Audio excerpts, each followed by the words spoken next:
অন্তর্বর্তীকালীন সরকার দায়িত্ব নেয়ার পর দেশে জঙ্গিবাদের উত্থানের ঘটনার মতো কিছুই হয়নি বলে মন্তব্য করেছেন স্বরাষ্ট্র উপদেষ্টা লেফটেন্যান্ট জেনারেল অবসরপ্রাপ্ত মোহাম্মদ জাহাঙ্গীর আলম চৌধুরী। তিনি আজ ঈদের শুভেচ্ছা ও ঈদ পুনর্মিলনীর উদ্দেশ্যে রাজধানীর বিভিন্ন থানা পরিদর্শন শেষে সাংবাদিকদের এ মন্তব্য করেন। তিনি জানান, কোনোভাবেই কোনো দুষ্কৃতিকারীকে ছাড় দেয়া হবে না। এ সময় তিনি পুলিশের বিভিন্ন পদে কর্মকর্তাদের সাথে কথা বলেন। থানাগুলোকে নিজস্ব ভবনে সরিয়ে নেবার বিষয়ে গুরুত্ব দেন স্বরাষ্ট্র উপদেষ্টা। থানা ভিজিটে একটা উদ্দেশ্য ছিল যে তাদের সাথে শুভেচ্ছা বিনিময় করা। আর আপনারা জানেন যে সবাই ছুটি হলেও আইন শৃঙ্খলা বাহিনীর কিন্তু ছুটি হয় না। এই জন্য তাদের সাথে দেখা করা এবং তাদের বিভিন্ন খোঁজ খবর নেওয়া এবং তাদের সমস্যাগুলি জানা। আমরা দায়িত্ব নেওয়ার পর কোনো ধরনের জঙ্গিবাদের কোনো কিছু দেখছেন? কোনো কিছু হয় না।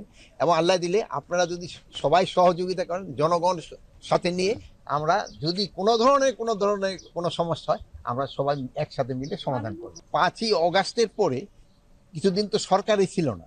এরপরে তো পরিস্থিতিটা তো আস্তে আস্তে উন্নতি হচ্ছে। আপনি প্রথমে ওই পুরানো ঘটনাগুলি নিয়ে আসতে তো হবে না।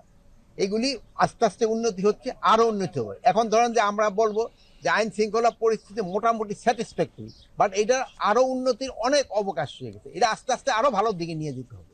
এটার জন্য আমরা সবাই মিলে চেষ্টা করবো। আপনারাও চেষ্টা করতেছেন, জনগণও চেষ্টা করতেছে, আমরাও চেষ্টা করতেছি, আমাদের বাহিনীগুলো চেষ্টা করতেছে। আমরা যদি সবাই একসাথে কাজ করি, এটা একদিন ভালো হয়ে যাবে অবশ্যই।